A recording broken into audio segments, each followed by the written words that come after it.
యాదాద్రి శ్రీ లక్ష్మీ నరసింహస్వామి బ్రహ్మోత్సవాల్లో భాగంగా 3వ రోజు మత్స్యావతారంలో ఆలయ మాడవీధుల్లో ఊరేగుతూ భక్తులకు దర్శనమిచ్చారు లక్ష్మీ సమేత నారసింహుడు. సోమకాసురుడు అనే రాక్షసుడు వేదాలను అపహరించి సప్త సముద్రాల అడుగున దాగి ఉన్నప్పుడు లోక రక్షణార్థం శ్రీ మహావిష్ణువు మత్స్యావతారం దాల్చి వేదం పరిరక్షణ శిష్ట పరిరక్షణ చేశాడు నృసింహుడు. మొదట దాదాపు 2 గంటల పాటు ప్రత్యేక పూజలు నిర్వహించిన పురోహితులు అనంతరం వేద పారాయణాలు వేద పండితుల చేత మహోత్సవాన్ని కన్నుల పండుగగా వీణుల విందుగా జరిపారు. అనంతరం స్వామివారిని మత్స్యావతారంలో అలంకరించి ఆలయ తిరువీధుల్లో ఊరేగించారు. ఈ మహోత్సవంలో భక్తులు పెద్ద సంఖ్యలో పాల్గొన్నారు.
మధ్యలో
నారసింహుడు 4వ అవతారమైతే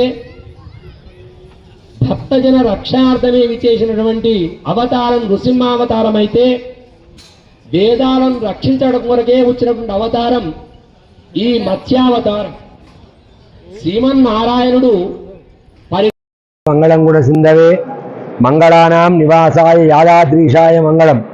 ప్రియ భగవద్బంధువారా, శ్రీ లక్ష్మీనారసింహస్వామి వారి యొక్క దివ్యక్షేత్రం తెలంగాణ ప్రాంతంలోనే అత్యంత ప్రసిద్ధి చెందినటువంటి పంచనారసింహ స్వయం వ్యక్త క్షేత్రంలో అత్యంత వైభవపేతంగా కనురార విందుగా వార్షిక బ్రహ్మోత్సవములు శ్రీ పాంచరాత్ర ఆగమ శాస్త్రానుసారంగా నవానిక దీక్ష చేత ఏకకుండాత్మక బ్రహ్మోత్సవములు నిర్వహించడం జరుగుతుంది. ఈరోజు స్వామివారి యొక్క సన్నిధిలో వేద పారాయణములు, అలాగే రామాయణ ఇతిహాస భారత భాగవత పురాణ మూలమంత్ర అనుష్ఠాన జపాలను ఋత్విక్ వరేణ్యుల చేత 108 మంది ఋత్విక్కుల చేత ఈ యొక్క కార్యక్రమాలను ప్రారంభించడం జరిగింది. అలాగే ధార్మిక సాహిత్య సంగీత మహాసభలు ఎంతో మంది పండిత వరేణ్యుల చేత ఈ యొక్క ఉత్సవాలను నిర్వహించుకోవడం జరుగుతుంది. ఈరోజు విశేషంగా ప్రథమంగా అలంకారంగా స్వామి నృసింహస్వామి వారు దశావతారాలలో మొదటి అవతారమైనటువంటి మత్స్యావతారంలో పురవీధులలో ఊరేగించి భక్తులందరికీ కూడా కనువిందుగా అలంకారంలో దర్శనమిచ్చారు. ఈరోజు దశావతారాలలో మొదటైనటువంటి మత్స్యావతారాన్ని మనం సేవించుకోవడం జరిగింది. మత్స్యావతారం యొక్క విశేషము వేద ఉద్ధరణకై వచ్చినటువంటి అవతారమే మత్స్యావతారం. వేదములను రక్షించడం కొరకు స్వామివారు సోమకాసురుడు అనేటువంటి రాక్షసుని సంహారం చేసేసి వేదాలను రక్షించి మనందరికి కూడా ఇచ్చినటువంటి అవతారం అత్యంత విశేషమైనటువంటిది. మన జ్ఞానాన్ని ప్రసాదించిన అవతారమే మత్స్యావతారం. దుష్ట శిక్షణ శిష్ట రక్షణార్థమై ప్రతి విషయంలో కూడా ఆయా సమయాలలో అణువులో అణువై పరమాణువై ఎక్కడ అంటే అక్కడ స్వామివారు ఆవిర్భవించి అందరినీ రక్షిస్తూ దుష్టులను శిక్షిస్తున్నటువంటి ఈ యొక్క విష్ణుమూర్తి అవతారాలలో మత్స్యావతారం అత్యంత విశేషమైనటువంటిది. ఈరోజు ఆ మత్స్యావతారంలో ఉన్నటువంటి ఆ నృసింహస్వామిని దర్శించిన మాత్రమే జ్ఞానం కలుగుతుంది, శక్తి వస్తుంది. అలాగే శరీరంలో ఉన్నటువంటి కామ క్రోధ లోభ మోహ మదమాస అనేటువంటి వాటిని పారదోలి చక్కని సాత్వికమైనటువంటి మనస్సును కలిగించే జ్ఞానాన్ని ఇచ్చేటువంటి అవతారం. అలాంటి లక్ష్మీనరసింహుడు మన అందరికి కూడా చక్కని జ్ఞానాన్ని ప్రసాదించుగా కానీ ప్రార్థిస్తున్నాం. సాయంకాలము శేషవాహనంలో స్వామివారు విశేషంగా నృసింహులు స్వామి ఆ శేషవాహనంలో పురవీధుల్లో ఊరేగుతారు. ప్రప్రథమంగా ఈరోజు బంగారుమయమైనటువంటి ఆ శేషవాహనంలో స్వామివారు అద్భుతంగా అలంకరించుకొని మన అందరినీ కూడా ఆశీర్వదించడం కొరకు పురవీధులలో ఊరేగుతాడు. భక్తులందరూ కూడా ఆ శేషవాహనారుడు నరసింహస్వామిని దర్శించి తరించి స్వామి యొక్క అనుగ్రహానికి పాత్రలవుగాక. స్వస్తి సమస్తన్మంగళాని భవంతు.